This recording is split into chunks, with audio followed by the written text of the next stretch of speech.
All of you are aware of what we have been talking about on our priesthood. Nyote mnaelewa kwa yale ambayo tumekuwa tukizungumzia kuhusu kuhani. And we are saying Na tunasema the priest was anointed ya kwamba kuhani alipakwa mafuta for one specific purpose. kwa sababu moja kuu. His main duty and ministry was to offer sacrifice. Kazi yake kuu na huduma yake ni kutoa dhabihu. And today we want to add one more brick on that. Na leo tungependa tuongezee jambo moja kwa hilo. And so we turn to chapter 2 of 1 Peter verse 9. Hivyo basi tunaelekea kitabu cha waraka wa kwanza wa Petro mlango wa 2. Verse 8 says us, and a stone of stumbling and a rock of offense, even to them which stumble at the word, being disobedient, whereunto also they were appointed. Tena jiwe la kujikwaza mguu na mwamba wa kuangusha, kwa maana hujikwaza kwa neno lile, wasiliamini, nao waliwekwa kusudi wapate hayo. But you are a chosen generation, Bali ninyi ni mzao mteule, a royal priesthood, ukuhani wa kifalme, a holy nation, taifa takatifu, a peculiar people, watu wa milki ya Mungu, that you should show forth the praises of him that has called you out of darkness into his marvelous light. mpate kuzitangaza fadhili zake yeye aliyewaita mtoke gizani mkaingie katika nuru yake ya ajabu. Did you hear that? Amen. Who are we? Sisi ni nani? A chosen generation, Sisi ni taifa a teule, royal priesthood, watu wa milki ya Mungu, a holy nation, taifa takatifu, a peculiar people, watu wa milki ya Mungu, that you should show forth the praises of him that has called you out of darkness into his marvelous light. tuweze kutangaza fadhili zake yeye aliyetuita toke gizani tukaingie katika nuru yake ya ajabu. Everyone that is born again is different from the rest of the people in the world. Yeyote ambaye ameokoka ni tofauti na yule ambaye yuko duniani. After Jesus came into your heart, you took another shape. Baada ya Yesu kuingia ndani ya maisha yako, ulichukua njia nyingine. You are exactly different from them. Wewe ni tofauti na wale wengine. That's why the Bible says we are in the world, but we are not of the world. Ndio maana Biblia inasema tuko duniani lakini sisi si wa dunia. The world we live in cannot understand or define who we are. Dunia ambayo tunaishi haiwezi kutuelewa wala kuelewa yale ambayo tunaendelea nayo. Because as God's people, maana kama watu wa Mungu, what makes us different is the coming of Jesus in our hearts. Kile kinachotufanya tofauti ni ujio wa Yesu Kristo. From the time Jesus came into your heart, you took another shape. Kuanzia wakati ambao Yesu aliingia maisha yako, ulikuwa na utofauti. And you no longer look like them. Na wewe si kama wao wengine. That is why in Matthew chapter 5 verse 13, ndio maana katika kitabu cha Mathayo 5 mlango wa 10 mstari wa 13, Jesus said, you are the light of the world. Yesu alisema wewe ni mwanga wa ulimwengu. And you are the salt of the world. Na wewe ni chumvi ya dunia. Without believers in the world cannot be the way it is. Bila waamini katika dunia haiwezi kuwa jinsi ilivyo. So we have a tremendous value as believers who live on earth. Basi tuna dhamana kubwa ndani ya hii dunia tunayoishi. You are not as useless as some people might think. Wewe si bure kama jinsi watu wanadhani. You are the salt of the world. Wewe ni chumvi ya dunia hii. Without you there will be no taste in this life. Bila wewe hakutakuwa na ladha katika dunia. The Apostle Peter is showing us how different we are. Mtume Petero anatuonyesha utofauti wetu. And because of this difference we have, na kwa sababu ya utofauti huu, we are likely to be mocked,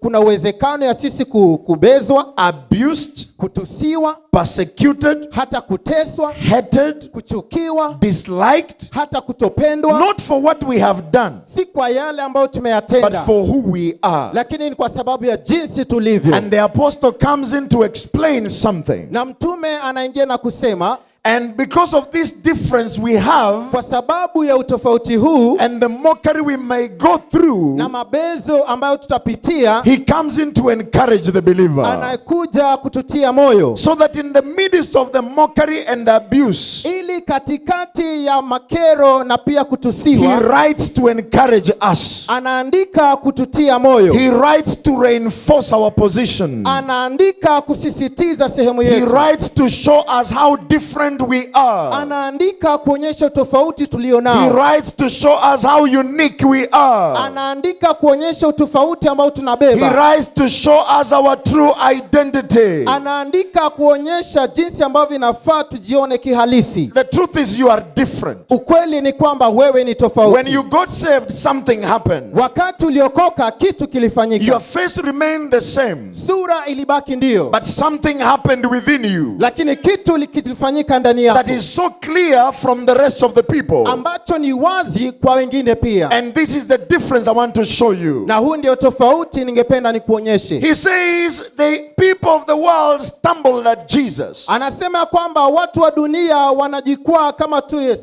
They, instead of believing him, they were stumbled by his coming. Badala ya yeye wao kuamini walijikwaa, But you who believed, lakini wewe uliyeamini, you are a chosen generation, wewe ni taifa teule, a royal priesthood, wewe ni kizazi kiteule, peculiar people, kizazi kiteule, unique people. watu ambao ni tofauti. We are with them, but we are not like them. Tuko nao lakini sisi si kama wao. This is an amazing definition of who we are. Hii ni njia nzuri ya kutuelezea sisi. In the world, but not of the world. Ndani ya dunia lakini si wa We dunia. work with them, but we don't look like them. Tunafanya kazi nao lakini hatufanani nao. We talk to them. We are not saying don't talk to them. We talk to them, but we are not like them. Hatusemi usiongee nao, tunaongea na wao lakini sisi si kama wao. And he says, Anasema we are a peculiar people. sisi ni watu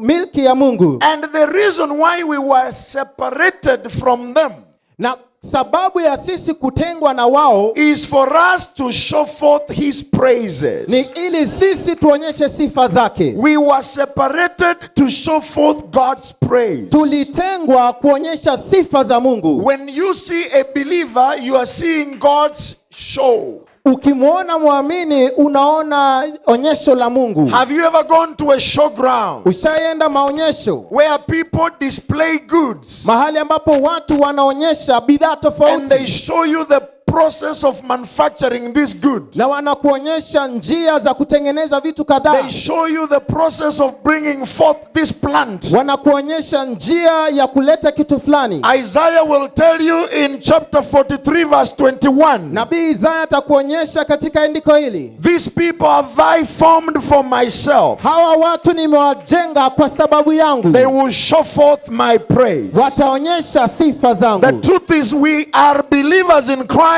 and we are special people. Ukweli ni kwamba sisi ni waamini ndani ya Kristo na sisi ni watu I special. come to tell you you have value. Nimekuja kuambia wewe ni wa I dhamana. come to tell you you matter before God. Nimekuja kuambia kwamba wewe ni wa maana mbele za Mungu. It is not what you have that makes you count. Sio kile ambacho unamiliki ndicho It is kinachomaanisha. what God has made you that counts. Ni kile ambacho Mungu amekuumba kuwa These people kinachomaanisha. have I formed for myself. Hawa watu nimewajengea mimi. They will show forth my praise. Wataonyesha sifa zangu. Whenever we come together as the family of God, Kila wakati tunakusanyika kama familia ya we have Mungu, come for a show. tumekuja kwa maonyesho. But this is not a show of our clothes. Lakini si maonyesho ya mavazi It yetu. is not a show of our hair. Si maonyesho ya It nywele is zetu. not a show of where we live. Sio maonyesho ya kule It's tunakoishi. not a show of how we came. Si maonyesho ya jinsi It tulivyoingia. is a show of God's praise. Ni maonyesho ya sifa za Mungu. Lift your hand and say, praise the Lord. Inua mkono na useme Bwana We asifiwe. have come for a show. Tumekuja kwa maonyesho. When God looks down at us from heaven, Mungu anapotazama kutoka juu, of course it's not in heaven, it's in me. Ndiyo, hayuko mbinguni, ako ndani yangu. But in the language of men, God is in heaven. Lakini kwa lugha ya watu wengine, Mungu ako juu So mbinguni. let's talk from the language of men. Wacha tuongee kwa sehemu hiyo. When God looks down at us from heaven, Wakati Mungu anatutazama kutoka He mbinguni, is seeing a peculiar people. anaona watu He tofauti. is seeing special people. Anaona watu speciali. He is seeing wonderful people. Anaona watu wa ajabu. He is not seeing ordinary people. Haoni watu wa kawaida. He is not seeing failed people. Haoni watu ambao He is wameshindwa. not seeing useless people. Haoni watu bure. The world may see us different, Dunia yaweza kutuona tofauti, but God sees us different. lakini Mungu pia anatuona tofauti. You are a chosen generation. Wewe ni watu ambao wameteuliwa tofauti. Amongst many people in the world, Kati ya watu wengi duniani, God has chosen you. Mungu amekuchagua. Scripture says, you did not choose me, but I chose you. Neno la Mungu linasema hamkumchagua, yeye alituchagua. I'm not in Christ because I chose Jesus. Siko ndani ya Kristo maana nilimchagua Yesu. I'm in Christ because God chose me. Niko ndani ya Kristo maana yeye And alinichagua. when did He choose me? Na alinichagua lini? Long before the foundations of the world were laid. Zamani kabla misingi ya dunia iwekwe. God knew I would come to Jesus. Mungu alifahamu nitakuja kwa God knew Yesu. I would confess Him as Lord. Mungu alijua nitamkiri God Yesu. knew I will lift my hands and say, yes, Lord. Mungu alijua nitainua mikono na niseme ndiyo Bwana. And until today, Na hadi wa leo it remains a perfect choice. inabaki chaguo bora. When God chooses, He chooses the best. Wakati Mungu anachagua kilicho bora. As God's choice, you are not a failure. Kama chaguo la Mungu wewe si As mshindwa. God's choice, you are the best. Kama chaguo la Mungu wewe ni bora. Because God has chosen you. Maana Mungu amekuchagua. You did not apply. Wewe hukuandikisha. You did not qualify. Wewe hata huko It umehitimu. is Him who qualified you Ni yeye aliyekuhitimisha from what you were kwa jinsi ulivyokuwa into a chosen generation. hadi kwa chaguo lililo You bora. are a generation of people who have been chosen by God. Wewe ni mmoja wa kizazi cha wale ambao walichaguliwa na There is a Mungu. distinction between you and those you left out. Kuna utofauti kati ya wewe na wale uliowaacha. You may not be like them physically, but you are different from them. Unaweza kosa kuwa kama wao kiasili, lakini wewe ni We tofauti. don't admire anything that the world has. Hatutamani kile dunia wako nacho. The world admires what we have. Dunia yatamani tulicho nacho. Because much as we may not have anything in terms of wealth, Kwa sababu hata kama una mengi katika vitu vya asili, but we carry what wealth cannot give. tunabeba kile ambacho dunia We hakina. carry the creator of heaven and earth. Tunambeba muumba mbingu na nchi. We carry that which silver and gold cannot buy. Tunabeba kile ambacho fedha na dhahabu We haiwezi carry the nunua. image of God. Tunabeba sura ya We Mungu. carry the image of the Son of God. Tunabeba sura ya mwana wa Mungu. Jesus dwells in your heart. Yesu anabaki ndani yako. He has come into your life. Ameingia ndani ya maisha You are yako. no longer yourself. Wewe si wewe mwenyewe. You are no longer of your own. Wewe si wa milki You yako. belong to someone. Wewe unamilikiwa na And He mtu. values you. Na yeye You anakutambua. are His treasure. Wewe ni chaguo lake You are bora. His special people. Wewe ni mtu wake speciali. When God was choosing out His people, Wakati Mungu alikuwa anachagua watu He wake, separated them from the rest of the nations. aliwetenganisha na mataifa And He mengine. said to them, you are a special people to me. Na akawaambia nyinyi ni watu speciali kwangu. Much as you are in Israel, but you are special to me. Hata kama mko Israeli, nyinyi ni speciali kwangu. Much as we are in Kenya, the church is special to God. Hata kama tuko Kenya, kanisa ni speciali kwangu. I don't buy the lie that says the church has failed. Siwezi kubaliana na uongo ambao unasema kanisa The limeanguka. church of Christ has not failed. Kanisa la Kristo halijaanguka. It is people's businesses that have failed. Ni biashara za watu zimeanguka. It is individual private businesses that are failing. Ni biashara za kibinafsi ambazo But the zimeanguka. church of Christ is alive and well. Lakini kanisa la Kristo liko He hai. says, I'll build my church and the gates of hell shall not prevail against it. Alisema kwamba nitajenga kanisa langu na malango ya giza hayatafanikiwa. Up until this morning, he is on the site. Hata sasa leo ako bado. I say up until this morning, Jesus is on the site. Hata sasa Yesu ako katika mjengo He's huo. fixing my life. Anaketi ndani ya maisha He's yangu. fixing your life. Anaishi ndani ya maisha You yako. have issues and weaknesses. Uko na vitu na pia udhaifu. But he who chose you to himself Lakini yeye aliyekuchagua kwa is sababu still yake working on you. bado anakufanyia kazi. You are not yet done. Bado You have haijakwisha. not yet arrived Bado hujafika because the work is ongoing. kwa sababu kazi inaendelea. Jesus is polishing us. Yesu bado anatia nakshi. Jesus is wiping us. Yesu bado anatupanguza. Hallelujah. Even if you don't say amen, let me preach it. Jesus is still working on us. Yesu bado anatufanyia kazi. We are not yet perfected, Bado hatujafanywa bora. but we carry his image. Lakini tunabeba sura We yake. carry the face of heaven. Tunabeba sura ya mbinguni. And he is still working on me. Lakini bado anatufanyia He is kazi. still working on you. Bado anakufanyia kazi. He who chose you cannot choose you to let you down. Aliyekuchagua hawezi kuchagua uangamie. He who chose you cannot choose you to frustrate you. Aliyekuchagua hawezi kuchagua He who kuangamiza. chose you for a purpose. Aliyekuchagua alikuchagua na It sababu. was an indication that you are not like the world. Ilikuwa ni ishara kwamba wewe si kama wa You dunia. are not the same. Wewe si sawa na wao. As a matter of fact, the world must envy us. Hata hivyo dunia lazima We ikuige. don't envy them. Hatuwaigi. They envy us. Wao ndo wanatuiga. Because we are the only people who are different. Maana sisi tu ndio watu ambao tofauti. Even when we have issues, we are different. Hata kama tuna mambo yametuzingira Even when tofauti. we have problems, we are different. Hata tukiwa ndani ya shida tuko tofauti. Even when we are sick, we are different. Hata katika magonjwa tuko tofauti. Why? Because our hope is not in what we have. Kwa sababu tumaini letu si kwa vitu Our tulivyo hope navyo. is in the man Jesus Christ. Tumaini letu ni ndani ya Yesu. Even when we suffer with him. Hata tukiteseka tunateseka tunaye. Even when we go through challenges, we are not frustrated. Hata katika changamoto hatushushi moyo. We are a chosen generation. Sisi ni kizazi teule. God's choice must flourish. Chaguo la Mungu lazima linawiri. I said God's choice must flourish. Chaguo la Mungu lazima linawiri. You are a chosen child of God. Wewe ni mteule wa Mungu. It was not by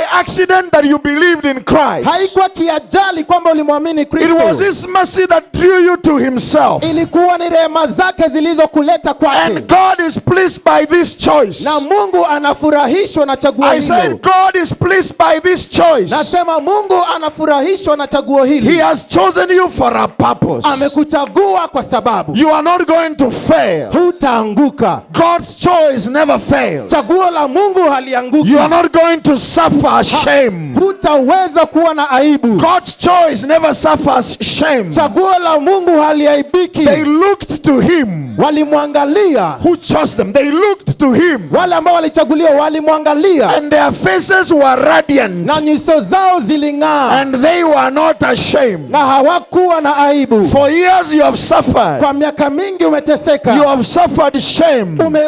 Umekuwa na shida You have been called names that your mother never called you. umekuwa na aibu ya majina ambayo mama The hakukuita. people have frustrated your life. Watu wametesa maisha yako. Your own family does not believe in your salvation. Familia yako hata iamini wokovu wako. But Peter writes to encourage you. Lakini Petero anaandika kututia You moyo. are a chosen generation. Wewe ni chaguo la Mungu. Adjust your collar and say, I'm chosen. Tengeneza ukosi na useme mimi ni chaguo. I am chosen. Mimi nimechaguliwa. I may not look the way you want me to look, Huenda nisiwe kama jinsi unavyotaka. but the purpose of God's choosing was not to look similar. Lakini chaguo, sababu ya Mungu kuchagua haikuwa The tufanane. purpose of God choosing you was that you look like Him. Sababu yake ni kwamba nifanane na There yeye. is no way I can look like you. Hakuna vile tunaweza fanana na I'm wewe. being changed into the image of He who chose me. Mimi natengeneza kuwa sura ya yule I'm taking aliyeniita. the image of Him who called me. Nabadilika kuwa sura ambayo yule He called me aliyeniita. out of darkness Aliniita kutoka kwa giza and brought me to Himself, na kanileta kwake, into a kingdom of His dear Son. kwa ufalme wa mtoto wake And mkuu. here we are being transformed. Na sasa ninabadilishwa. Here we are being changed Hapa tunabadilishwa into the image of God, kwa sura yake Mungu, into the image of Jesus. kwa sura yake Yesu, For we may not know how we look like, kwa sababu hatuwezi jua jinsi ambavyo but when we tunakaa. see him, Lakini when he tukimwona appears, akitokea, we shall be like him. tutakuwa kama We yeye. are not simple people. Sisi si watu When kawaida. we see him, Tukimwona we shall be like him. tutakuwa kama I'm yeye. here to show you Jesus. Niko hapa kuonyesha He who Yesu chose you. aliyekuchagua. Now listen, he didn't choose you to give you a car. Sikiliza, hakukuchagua kukupatia He gari. chose you to look like him. Alikuchagua ufanane na Because yeye. a car is for cheap people. Maana gari ni la watu tu ambao ni wa chini. A car is to serve you. Gari ni la kukutumikia wewe.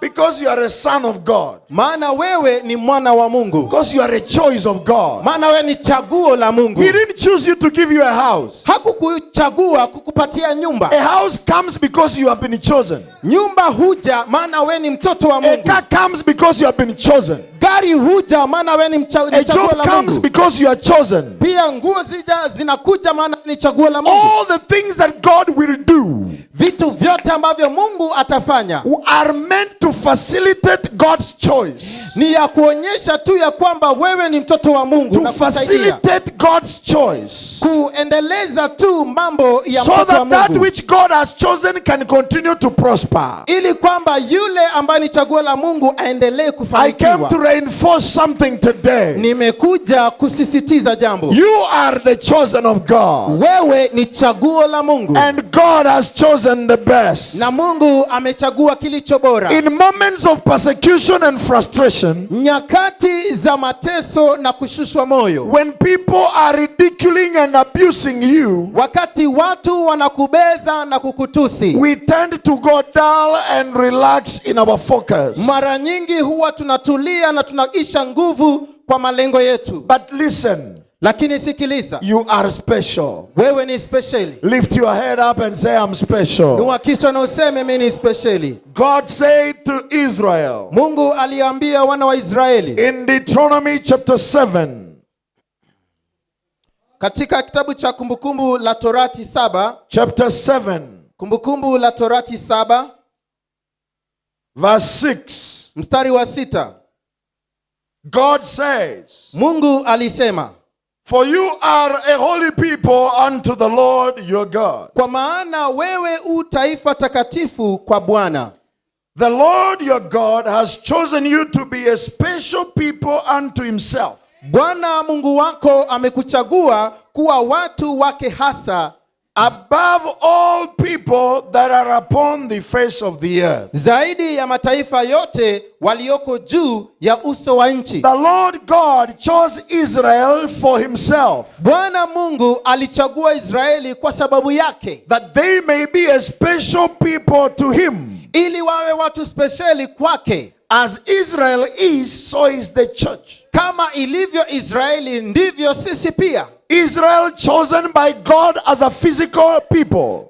Israeli lilichaguliwa kama taifa la Mungu kiasili. The church chosen by God as a spiritual people. Kanisa limechaguliwa na Mungu kama kiroho. As spiritual people. Watu wa kiroho. As Israel is special, kama jinsi Israeli ilivyo speciali, so is the church special. vivyo ndivyo kanisa lilivyo speciali. Don't play with the church. Usicheze na kanisa. Because these are special people. Maana hawa ni watu speciali. Chosen by God. Waliochaguliwa na Mungu. Cleansed by the blood. Waliosafishwa na damu. Redeemed by the blood. Waliokombolewa na damu. Made God's own people. Waliojengwa kuwa watu wa Mungu speciali. That is who we are. Hao ndio sisi. I'll read another verse. Nitasoma andiko lingine.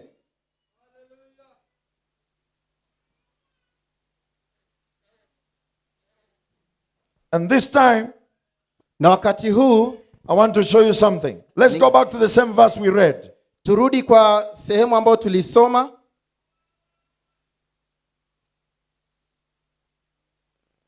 First Peter chapter 2. Petero wa kwanza mlango wa pili.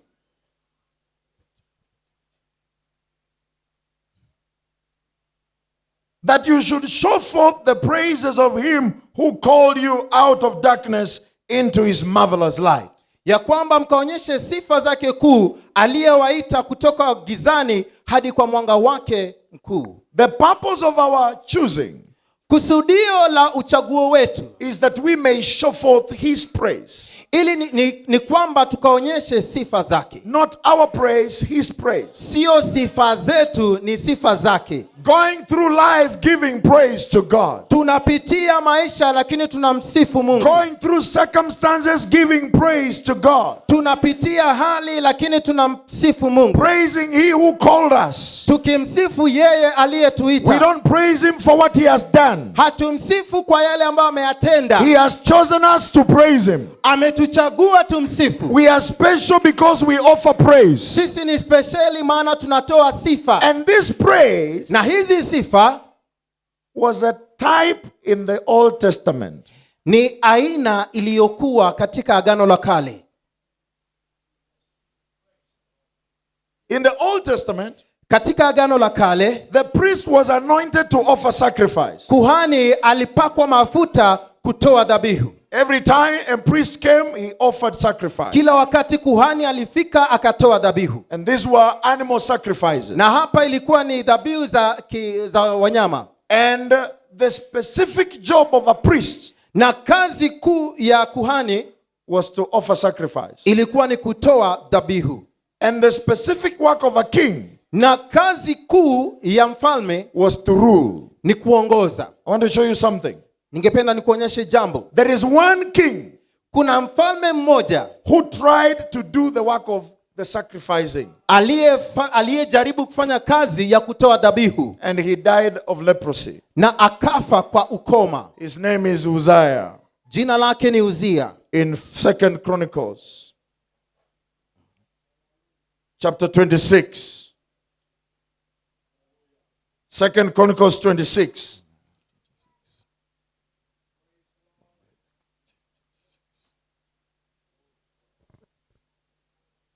Mambo ya Nyakati mlango wa 26. 26 verse 16. Mstari wa 16. But when he was strong, his heart was lifted up to his destruction. Lakini alipokuwa na nguvu, moyo wake ulitukuka hata akafanya maovu. Bible says he transgressed against the Lord his God and went into the temple of the Lord to burn incense upon the altar of incense. Akamwasi Bwana Mungu wake, kwani aliingia hekaluni mwa Bwana ili afukize uvumba juu ya madhabahu ya kufukiza. And the Bible says, Neno la Mungu lasema, and Azariah the priest went in after him, Azaria kuhani akaingia nyuma yake, and with him foursquare priests of the Lord that were valiant men. na pamoja naye makuhani 80 wa Bwana mashujaa. And they withstood Uzziah the king and said to him, it appertains not unto thee, Uzziah, to burn incense unto the Lord. Wakamzuia Uzia mfalme, wakamwambia, si haki yako Uzia kumfukizia Bwana uvumba. But to the priests, the sons of Aaron, that are consecrated to burn incense, go out of the sanctuary, for thou have trespassed. Neither shall it be for thine honor from the Lord your God. Ila ni haki ya makuhani wana wa Haruni waliofanywa wakfu ili wafukize uvumba. Toka katika patakatifu, kwa kuwa umekosa, wala haitakuwa kwa heshima yako kutoka kwa Bwana Mungu. Then Uzziah was wroth or angry, and had a censer in his hand to burn incense. And while he was wroth with the priest, the leprosy even rose up in his forehead before the priest in the house of the Lord from besides the incense altar.